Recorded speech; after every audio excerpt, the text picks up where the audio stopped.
Thank you, Mr. Chairman. Members of the committee, Mark Johnson here today on behalf of the Washington Retail Association, and speaking on favor also on behalf of the Washington State Organized Retail Crime Alliance, here today in strong support of Senate Bill 5633, adding concealment to the definition of theft. Thank you, Senator Palumbo, for sponsoring this legislation. The 2016 National Retail Federation study on theft estimates retailers nationally lose about $45 billion. To answer a question that was made, 36 other states currently have concealment as part of their theft definitions, anywhere from Alaska to Wyoming. This is an important tool for retail theft, loss prevention officers, and law enforcement and prosecutors to crack down on retail theft and crime.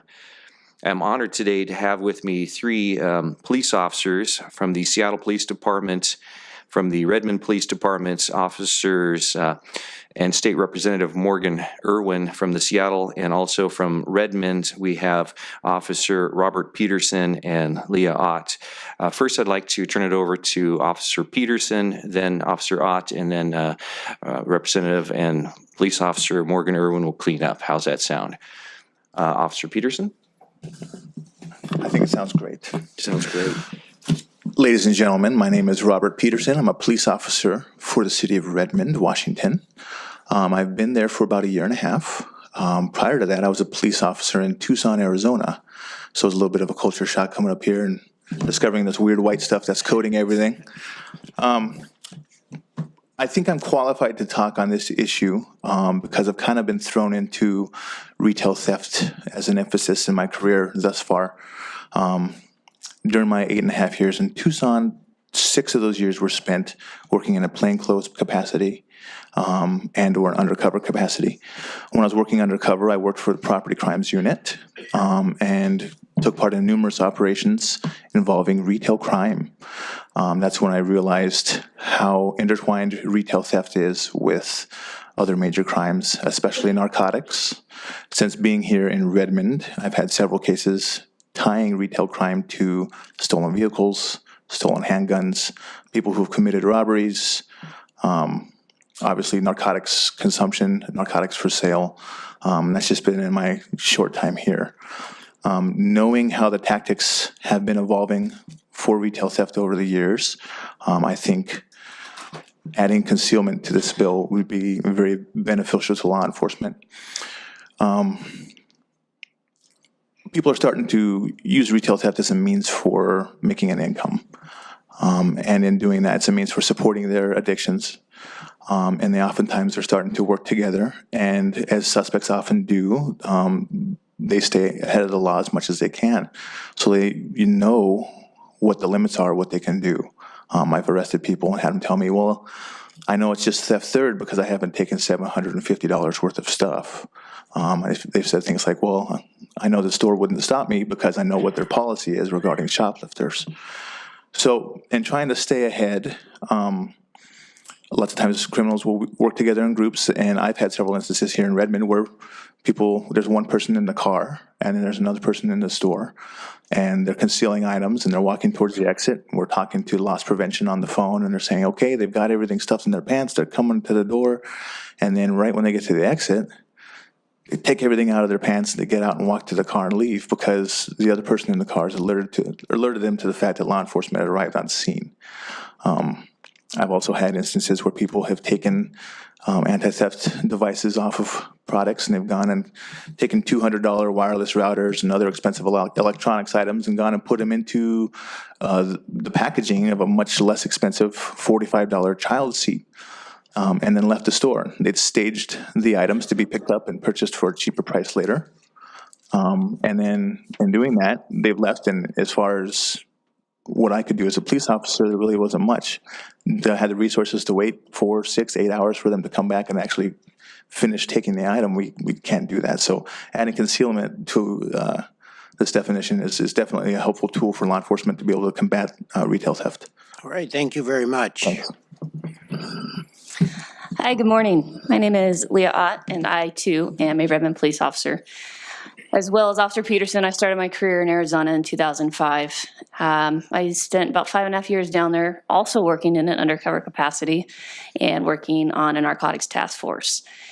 since moving up to Washington, obviously the laws are very different, and I have been put in charge of running the retail theft program for the Redmond Police Department. What that really means is that I talk to all our retailers and loss prevention agents and really understand the themes, crime trends, what we're dealing with, and then educating the Redmond police officers in the best way possible to enforce the law in a legal way. What we're running up against is when somebody is shoplifting and they're concealing items, there's not a whole lot we can do. So you're spending anywhere from 5 minutes to over an hour or two waiting for them to exit, depending on what their operation is and how many assailants they're working with. So it's tying up almost sometimes an entire squad for a simple theft 3 at this point, and we can't go in. Once they exit, if there's one or more inside the store, this gives them the opportunity to run to their getaway car, and it heightens the probability of officers getting injured, either foot pursuits, uses of force, and it could be solved or lessened if officers have the ability to go in and stop the crime once it's been committed by concealing. I'll give you an example. I have so many, but I'll pick one because I'm short on time. The storefront of Home Depot, we've all shopped there. There's multiple entry and exit points. We had multiple people inside working together, concealing items on their person, and we couldn't go in and apprehend them because it's currently not against the law to do that. We had officers, as many as we could, surrounding the building. Once they exited, we couldn't get all of them because there was too many entries and exits to cover. This is a group that had been hitting Home Depots not only in Redmond, but several other cities, adding up to multiple thousands of dollars worth of merchandise. Another example, same scenario with the Marshalls. There was 4 females concealing merchandise. They were juveniles. And we couldn't go in and apprehend them, once again, because they were concealing it and they hadn't exited. Once they exited, it turned into multiple foot pursuits with each officer taking somebody different and multiple uses of force because we couldn't go in and just grab them. By adding concealment to this statute, it will solve a lot of problems, and it'll also help with the resource aspect because you're tying up a dispatcher that has to be on the phone with the loss prevention agent, coordinating where they're at in the store. There's not camera angles that can cover where they're at all the time. So it's a game of cat and mice, and it could be simplified just by adding a simple component. All right, thank you very much. Representative Irwin. Thank you, Mr. Chair. Panel, for the record, my name is Morgan Irwin. I'm the representative from the 31st Legislative District, part of King, part of Pierce County. I'm also a Seattle police officer, and the views I'm expressing today are my own and do not represent the city or the Seattle Police Department.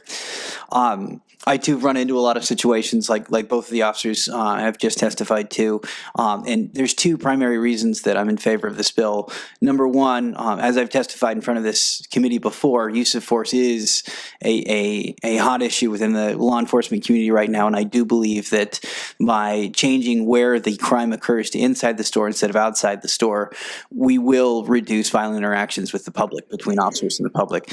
But secondly, and this was a point not spoken to yet, this will also reduce violent interactions and escalation of crime between people committing thefts and store employees.